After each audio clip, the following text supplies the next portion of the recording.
हमें ज़रूरत है जिस तरीके से देश के अमन को बिगाड़ने की कोशिश की जा रही है, सबको एक साथ आके इस देश को बचाने के लिए एकजुट होना पड़ेगा। और मैं आग्रह भी करूंगी देश की महिलाओं का कि ये बड़ा मुश्किल वक्त है। महिला सम्मान की बात करते हैं, तमाम स्मृति ईरानी जी से लेकर मीनाक्षी लेखी जी से लेकर तमाम महिलाएं हैं भाजपा में जो बैठी हुई हैं, किसी के मुंह से एक आह नहीं निकली के वास्ते, अमन के वास्ते, बराबरी के वास्ते, सबको मिले हुकूक, खुशी सबके वास्ते, तहजीब के शहर से तरक्कियों के रास्ते, आओ कि कोई ख्वाब बुने कल के वास्ते।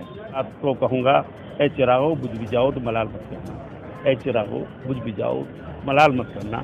हमें अंधेरों में जीने का हुनर आता है। नौजवान नस्ल हिंदुस्तान की उस अंधेरे को चीर देगी और फिर से उजाला कर देगी।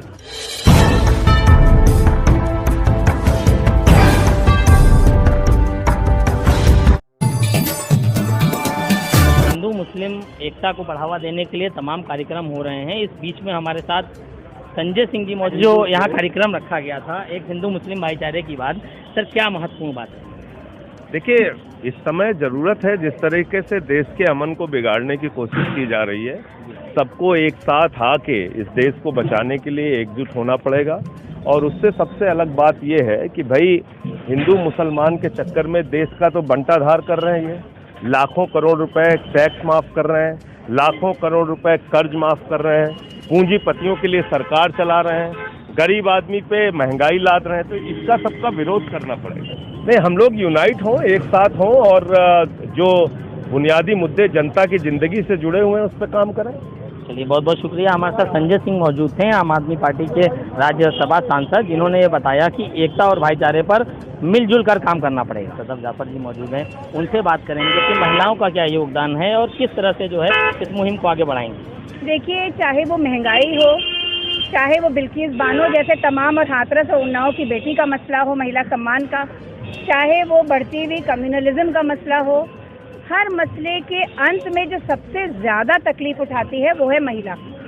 तो इसलिए महिलाओं का योगदान वही होगा जो दांडी यात्रा में था, भारत जोड़ो यात्रा में। महिलाओं का योगदान वही होगा जिस तरीके से स्वतंत्रता संग्राम में घर घर की महिलाओं ने अपने हर तरह से उन्होंने जो है उस पर नीचे ज़मीन पे उतर के काम किया था।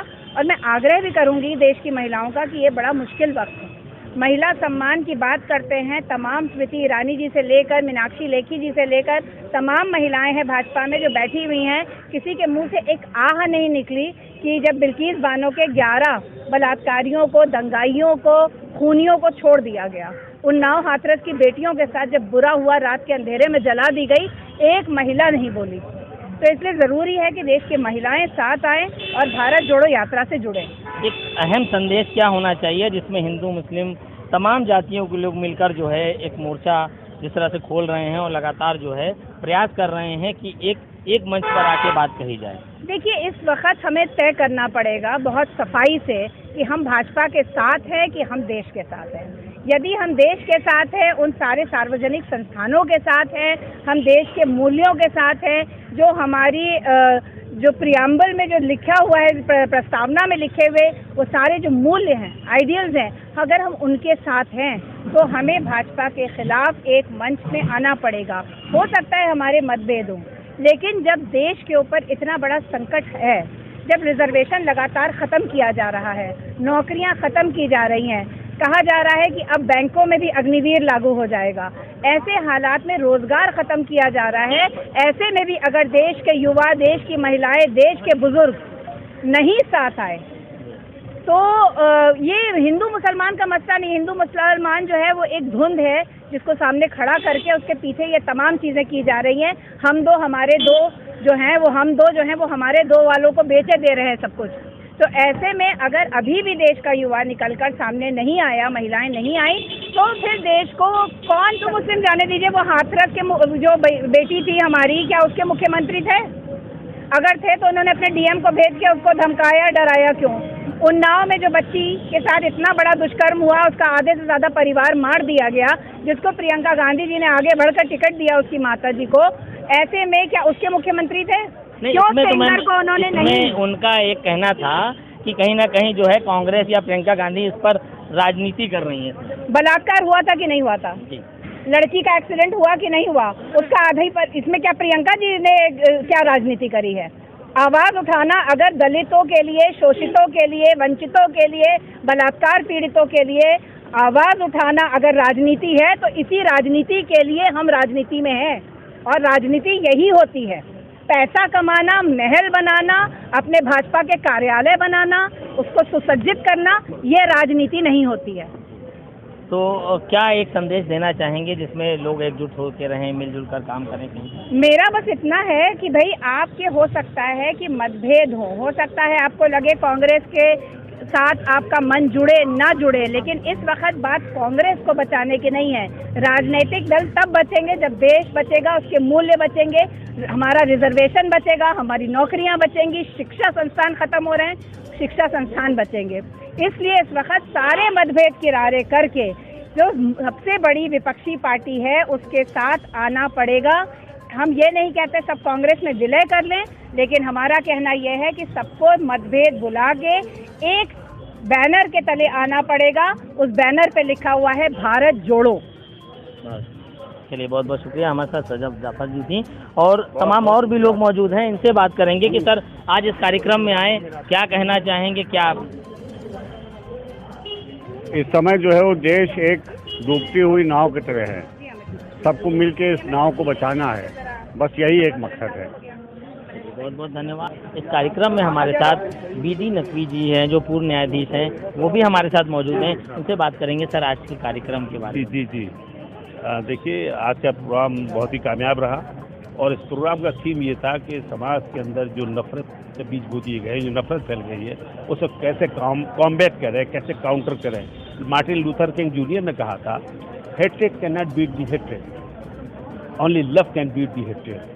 नफरत को मोहब्बत से हराया जा सकता है। इसलिए आज मोहब्बत करने वाले और मोहब्बत का पैगाम देने वाले आज इस सभागार में इकट्ठे थे।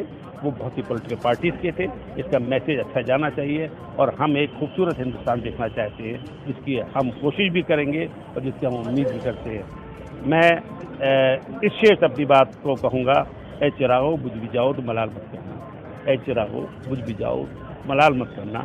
हमें अंधेरों में जीने का हुनर आता है। नौजवान नस्ल हिंदुस्तान की उस अंधेरे को चीर देगी और फिर से उजाला कर देगी और फिर से इन ताकतों को हरा देगी जो ताकतें आज हिंदुस्तान में हुकूमत करती हैं। बहुत बहुत शुक्रिया सर। तो आपने जो है एक बहुत ही खूबसूरत नज़्म के साथ अपनी बात को ख़त्म किया और एक ही संदेश रहा कि भाईचारा बना रहे। और क्या संदेश रहा और क्या कहना चाहिए? देखिए, इस कार्यक्रम का सीधा सीधा संदेश है कि जोड़ने का काम, नफरतें जो बांटने का जो लोग काम कर रहे हैं, जो भाजपा सरकार कर रही है, हम तो साफ तौर पे कह रहे हैं कि 95% ऐसे लोग हैं जो एक प्लेटफॉर्म पे हैं और एक साथ एकजुट होकर खड़े हुए, लेकिन कुछ 5% डिस्टर्बिंग एलिमेंट्स हैं जो देश को तोड़ने का काम करना चाहते हैं। आज ये मिशन उसी कामयाबी को लेके है कि हम अपना देश बचाने की लड़ाई, लोकतंत्र बचाने की लड़ाई, संविधान बचाने साथ ही कली में समाज सेवी संदीप पांडे जी मौजूद हैं, इनसे बात करेंगे कि सर आज इस कार्यक्रम में क्या कहना चाहिए? जो देश में राजनीति हो रही है हिंदू मुसलमानों को बांटने की, उसका हम लोगों ने किस तरह से हम उसका जवाब दे सकें, ये इसलिए कार्यक्रम किया था कि बांटने की राजनीति का जवाब सिर्फ लोगों को जोड़ना हो सकता है और इसलिए हमने ये कार्यक्रम किया था। इसमें हिंदुस्तान के सारे जो विपक्षी दल हैं उनको बुलाया गया था। कांग्रेस के नुमाइंदे थे, समाजवादी पार्टी के नुमाइंदे थे और आम आदमी पार्टी के नुमाइंदे थे। और कोशिश ये है कि जो बांटने वाली राजनीति है उसका जवाब जोड़ने वाली राजनीति से दिया जाए। अजरा मुबीन जी मौजूद हैं, इनसे बात करेंगे कि आखिर इस कार्यक्रम में क्या क्या मुख्य उद्देश्य रहे, किस तरह से जो है इस मुहिम को आगे बढ़ाएंगे? देखिए, ये एक बहुत अच्छी संगोष्ठी रही और जिसमें कहा गया कि भारत एक विचार है और हिंदू मुस्लिम जो भाईचारा रहा है उसको कायम रखने के लिए, उसको एक अच्छी दिशा देने के लिए बहुत अच्छा सेमिनार रहा, बहुत अच्छी संगोष्ठी रही जिसमें आनंद वर्धन जी थे और एक्स एमएलए मोहित साहब रहे, अनूप संडा जी एक्स एमएलए रहे और आपके संजय सिंह जी रहे।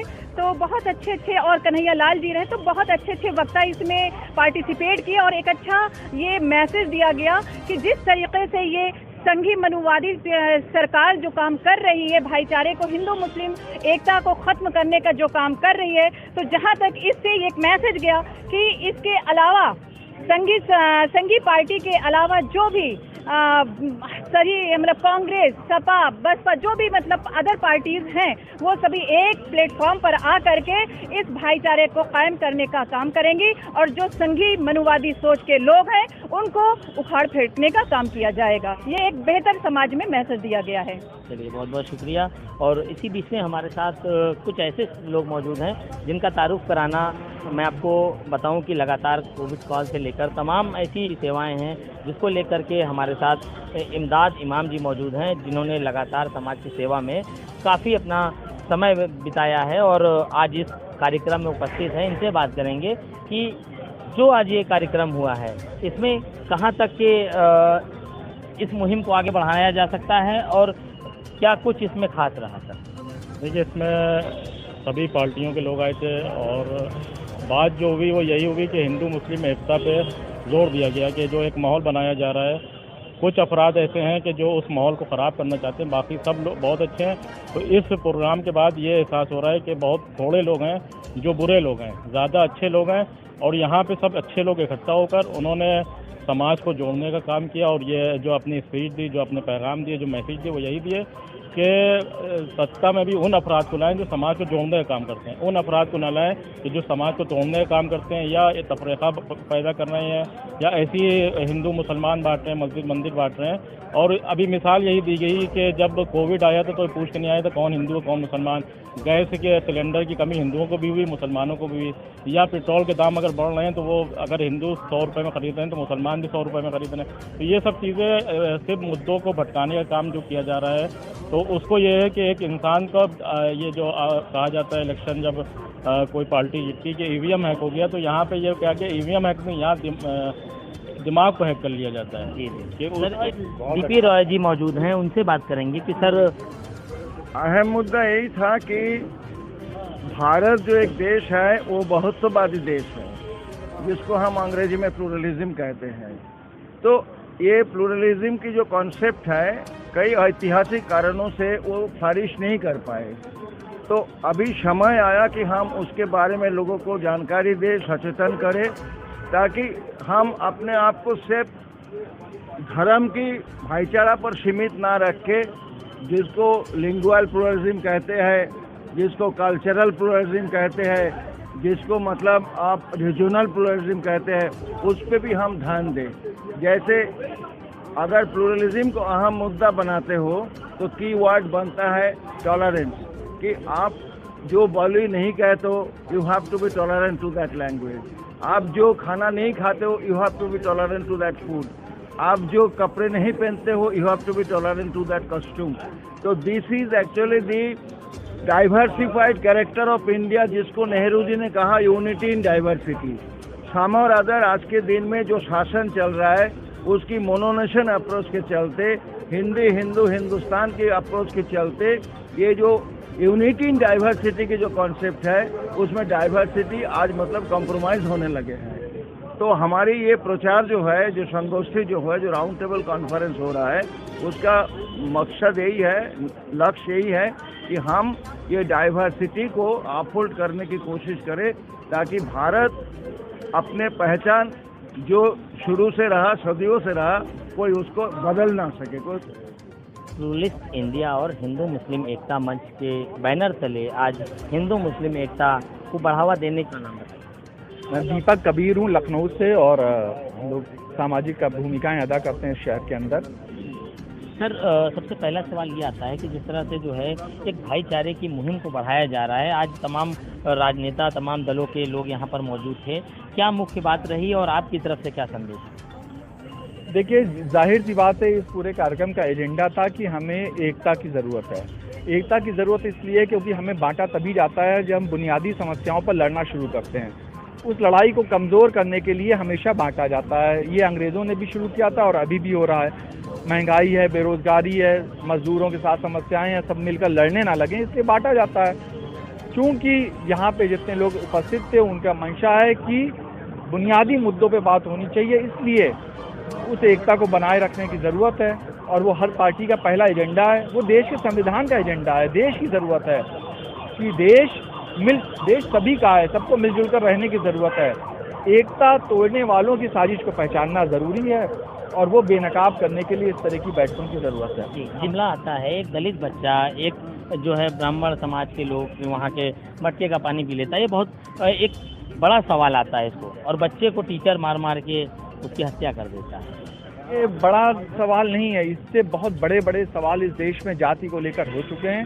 जाति पूरी दुनिया में एक सबसे शर्मनाक चीज़ है जो हिंदुस्तान में और हिंदुस्तान के आसपास के जो छोटे मुल्क हैं जो हमारे साथ जुड़े हुए थे उनमें मौजूद है।